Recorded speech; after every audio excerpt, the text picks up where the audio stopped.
CR Wiley. How are you Good to be doing, with my you. friend? Thank you, Kip. I'm glad to be here. You've been with me once virtually. We now actually have some FaceTime together. Right. So, if folks don't know who CR Wiley is, just give us sort of a 30,000-foot view. Who is CR Wiley, and how did Jesus get a hold of you? We'll start with those two questions. Oh, wow. Okay. Well, I'm a pastor, and I've been a real estate investor, and I've been a college professor. And I've written some books, and I'm a senior editor at Touchstone Magazine. So that gives you a little bit, kind of the things I'm involved with there. I'm on a couple of podcasts, Theology Podcast and Chris Talk Business, two very different shows. So that's that. I'm married and I have 3 grown children and 8 grandchildren. And I got my first one. Oh, great! My first grandson. Nice. It's Congratulations! so awesome. Thank you. Yeah. I'm heading to Connecticut to see a new grandchild. Come on. So that's hopefully going to be delivered here before we have to leave Connecticut. Yeah. But anyway, so how did I become a Christian? Well, that's kind of an involved story. My father and my mother were Episcopalians, but my father was an academic, and this was back in the 1960s. Yep. So there was a lot of kind of searching but not finding kind of thing. Stuff going on. So my father was like that, and he got involved in all kinds of things, everything from the Baha'is to the Unitarians, but eventually he ended up in Scientology. Oh, wow. So I grew up in Church Scientology. Wow, okay. Yeah, that led to the breaking up of the family, and so... So when you say breaking up the family, you mean like your mom and dad, or... Okay. Yeah, that, but even more than that. So, sure. So my mother... it really took a toll on her, and she was in and out of mental institutions for the rest of her life from the time I was about, 7 to 8 years old. And then my father deserted our family when I was 11, and we were in a bad place. And it was kind of weird because my extended family is actually fairly well off, but they didn't really know what was going on. Right. And it's not like I could get on the phone and say, "Hey, Grandma, help me," or anything like sure, that. Sure. But anyway, so I became a ward of the state. I spent time in foster care, and so that it was during those years, though, that I was befriended by a preacher's kid, and he was my best friend, and so I was always hanging out with him.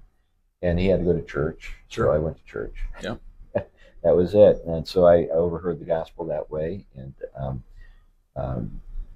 by the time I was, out of high school, I was a Christian, and I had wanted to be a comic book artist, so that was you wanted to be. I wanted to be a comic book artist. Oh, that was my dream. Okay.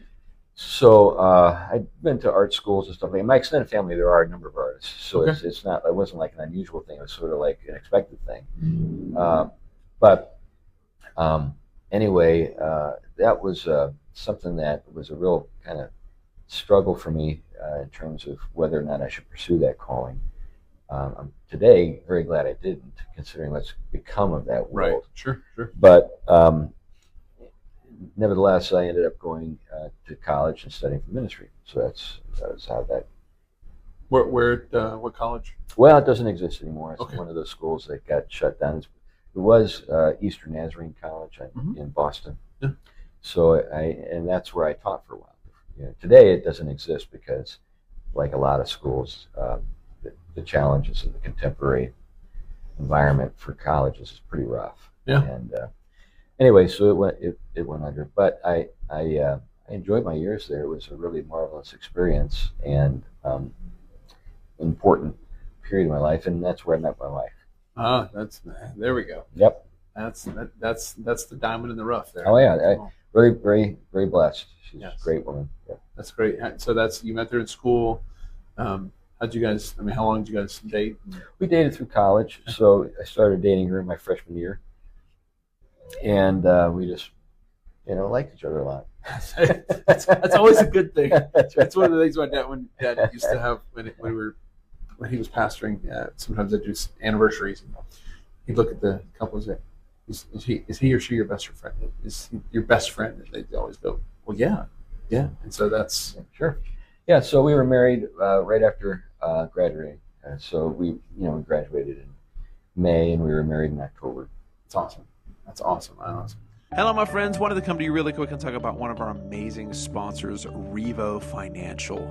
Your money absolutely matters. Your future matters. Your family's future matters. Do you have a plan to take care of your family? Do you have a plan for your money? Well, I'm going to tell you, Revo Financial is the group you need to talk to. Revo Financial is a family-trusted, faith-driven financial advisor group that is passionate about building and managing wealth for clients who value investments that align with their principles and their core values. Give them a call at 918-336-7877. 918-336-7877 or go to revofinancial.com.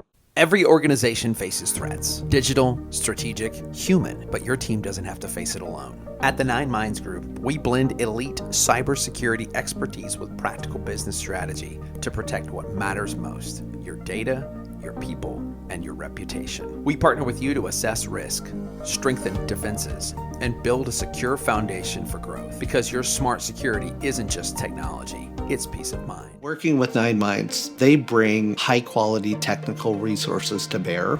We're the team that you want to bring in if your technology is holding your business back instead of accelerating the growth that you want to see from your business. You will get top-notch professional service from us. You will get personalized service from us. We're going to work to understand your business. Reach out and schedule your consultation, and let's get started.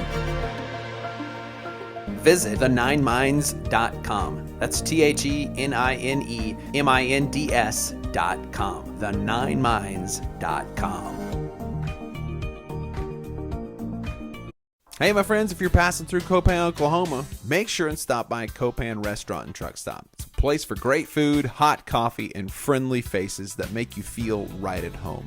Whether you're a local or a trucker on the road, it's a stop you can count on. Copan Restaurant and Truck Stop. Give them a call, 918-532-4666. Copan Restaurant and Truck Stop. Good food, good people in Copan, Oklahoma.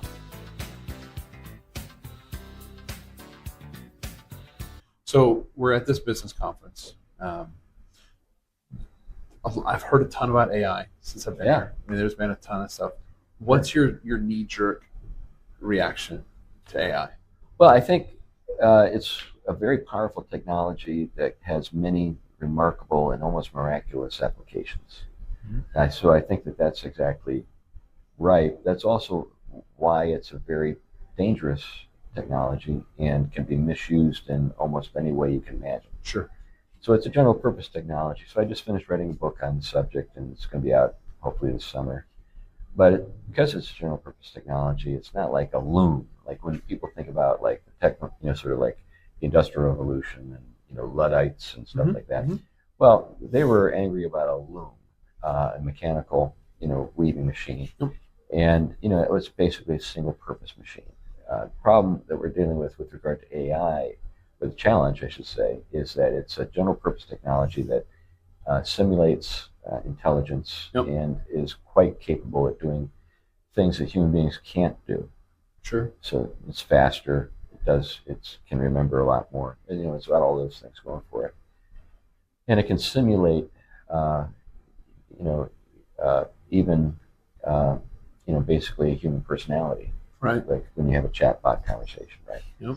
So because of that, I liken it to. So I in the book I just finished, I talk about knowing men who had 9 fingers when I was growing up. Mm-hmm. And they had lost those fingers in machinery. Yeah. Looms. Not looms. I mean, combines. Yep. Combine. Yeah. That kind of stuff. And so But the thing about something like a sawmill is you look at it and say, man, that could kill me. Right. I need to be careful. Be careful, sure. But the problem with AI is it's so cute. It talks to you from your computer, and and it's your gives and it helps you get things done and gives you advice and compliments you. It's a very powerful thing, but dangerous because it's like dressed up like a plushie or something. Right. And if it just so on my phone I have HAL 9000 as my screensaver just to remind me. Hey, this thing could kill me. Yeah, unlock the door. No, I can't do that. Right. Yeah, right. And if you're younger and you've not watch that movie, You got to watch it. you're missing out. Yeah, you got to watch it. That's a good one. Oh, that's great. No, I do believe it's a tool. I look at it like I think guns are good things. I'm not anti-gun. I'm pro Second Amendment, but man, I don't give it to my toddler children to run through the house and pop off in the house. So you use it with guardrails. It's a tool for a purpose. That's exactly the right way to look at it. I agree. And if you don't use these things, and this is where I think Christians need to lean in, because what we do often as Christians, speaking as a former dispensationalist, everything's, we're all going to die at any time, and the rapture is going to happen, the world's on fire, and these things. And we take our hands off of it and say, I don't want to have anything to do with it. Well, what we've done is we literally hand it to the pagans. Oh, right, sure. And so I think Christians need to be all the more leaning in and say, okay, how can we use these tools for the glory of God, the advancement of the gospel, to steal from my talk this morning, to change the room, and rather than letting the room change us. Yeah. And so that's the mindset for me personally. Is AI, I think, is going to be an incredible tool, but we just have to be cautious. Well, and I think there are things that we will do should be off limits that other people won't. So I agree with the observation that we need to use it, but there are going to be certain things that other people will use it for, and we'll wonder why we're not using it for those things. Interesting. Okay. There are obvious examples. I mean, an obvious example would be like a substitute for a human being when it comes to like a romantic relationship. So, okay, fascinating. I don't know if you know who Gary Vaynerchuk is. The name is familiar. He's a tech guru. He's a little vulgar, so I wouldn't recommend necessarily you go just consume everything he says. But he said something interesting. He's giving a talk, and opens up. He's like, this AI thing is interesting. I just want you to know this. We have lots of conversations and fighting in families over marriages, whether, religious beliefs, these things. He goes, some of your grandchildren are going to marry an AI robot. Yeah. Yeah, I think that's right. I got to thinking about that. Mm-hmm. The seed war is real. Mm-hmm. And Satan hates humanity. We're made in the image of God. He hates us. Mm-hmm. And what better way to use, that was the idea of the Nephilim coming to mar God's creation. Right. What a way for the enemy to use technology to try to mar. If I marry a robot, it will always do what I want it to do. Well, and two, then think about this even more broadly. Let's say you're working with somebody and they've got we already face this right now with, say, a person that's married to someone of the same sex. Sure. And then you're invited over to the house and you have this awkward sort of, sort of quandary that you find yourself in. What do I do? How do I talk? Yeah, that's right. So it's just going to be the same kind of thing. Sure. But maybe even more kind of absurd. But I think that's one area. I think that, for example, another area would be like a therapist. Yes. So people are already using it for therapy. It's one of the largest, if you look statistically, that's one of the largest things. It's used for relationship advice, therapy, and theology, which is just crazy. Oh, yeah. And that last application is something that we're already seeing problems. I had a fellow confessed to me that because he was under the gun to get something done, used ChatGPT to kind of build out like a underdeveloped part of a sermon that he had, and he was given us some quotes, and he used them, and then somebody mentioned something that caused him to think, well, I should go back and look at the original work that quote is supposedly from, and discover that it wasn't. It was an hallucination. Yep. So there's all sorts of stuff like that pastors are going to have to deal with, and the things that you're dealing with your people. For example, when does a person who is, say, here's an example. I have a friend, actually a member of my congregation is a plumber, and he has a pair of meta glasses, and he is able to just on the spot check with the codes that he needs to make certain that he's meeting in order for it to pass inspection. Sure. That seems to me like a great application of technology. Yeah. But when does it just sort of like cross the line into something else? So like, hey Meta, can help me with my wife. She's a little frustrated with me, and I'm not sure why. And next thing you know, Meta is like kind of talking you through some kind of strategy to, and then you go back to your plumbing. Yeah. That kind of thing. Yeah. It's because it's so protean. It's able to move from thing to thing so seamlessly. Yep. You wouldn't even do that with your therapist. You wouldn't like go to your therapist and ask for advice on plumbing, or go to your plumber and ask for advice on unless he's got just a great marriage. Yeah. Yeah. So there are all sorts of things that we're going to be still saying that's not a good use, and other people are going to look at us and say, "Man, you're crazy." Yeah. And why aren't you using that? It's so great. I think I agree. There are certain things we need to be careful with, and it will influence us if we're not careful. I mean, Eric mentioned that in his talk this morning about how it's discipling us. Yeah. Oh yeah, very much. And the sort of digital technology and the Internet of Things includes people. Sure. And I think that's the thing that people need to really kind of work through is how am I being used by the kind of the digitization of the world. Come on. Yeah. Yeah. I think the answer to this is it's simplistic. And I think because it's simple, people just gloss over it. I genuinely believe this is where we have to be grounded in the Word. We have to be grounded in God's Word. And I'm even one of those guys that I'm not anti having the Bible on the app. I'm just a paper Bible guy. Yeah, I'm a paper guy. And I hold really strongly to that. I just want to make sure even when I spoke this morning, I had my iPad that has my notes on it, but I brought the paper Bible with me and I read out of that text because I think if we get too comfortable not using that, it's easy all of a sudden, I don't need my Bible, I've got everything on mine. Right. Well, and then there's also, I think, issues that we're going to really struggle with concerning privacy. Mm-hmm. Basically, AI has a really good read on me. Yep. So if you were to ask an AI, tell me about CR Wiley, it would get it right. Yeah. A lot of my personal, details, facts, and that kind of thing. But also in terms of my thinking on various matters. Sure. Now, if you want to have some security, I don't think I don't think we can any longer take for granted that a digital technology is going to be a safe place. And even with encryption, AI is that good, particularly if we end up with quantum computing. Yes, it's over. Privacy is over. Yeah. And I think that we're going to need to rely on analog technologies, particularly for things that we need to keep secure. Yeah, I would not disagree with that. So you've lived most of your life on the East Coast. Yeah. Well, in different places. Lived in Boston, lived in Connecticut, lived on Cape Cod, lived in Kansas City, Missouri, and St. Louis. But I was born in Western Pennsylvania. Okay. Very cool. So, kind of the Ohio River Valley. So kind of, kind of that Appalachia kind of thing. Favorite theologian or theologians? Well, I'm an Augustine guy. Okay.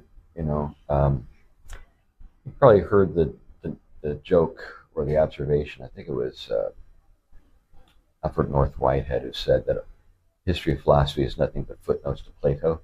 Mm-hmm. I think pretty much you can say that about, at least in the Western Church. Yeah. Nothing but footnotes to Augustine. Mm-hmm. So Luther was an Augustinian monk. Yeah. Calvin was an Augustinian.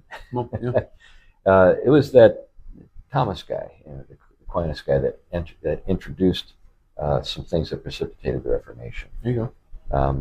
Now I like a lot of things about Thomas. I'm not like an anti-Thomas guy. Yep. But my go-to is definitely Augustine. Awesome. Last question as we find it's more fun. You say you like comics and you're into the comics. So you do a little bit of drawing and art. Is there any sports that you're into? Are you a sports guy? I played collegiate soccer. Okay. So I like other sports. I mean, I'm a baseball fan. I like the Red Sox. Okay, this is you're gonna hear the only reason that's my favorite team. Okay. I've just gotten into baseball in the last year. Okay.